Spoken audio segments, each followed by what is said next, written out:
सूर्यद्वादशनामस्तोत्रम्।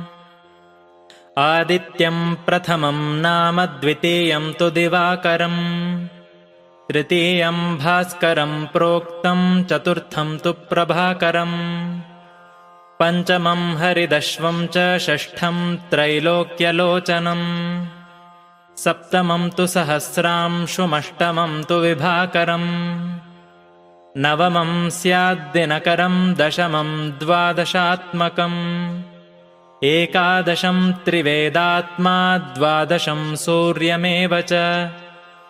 द्वादशैतानि नामानि प्रातःकाले सदा पठेत्, तस्य कुष्ठादिहृद्रोगो दारिद्र्यं नैव जायते।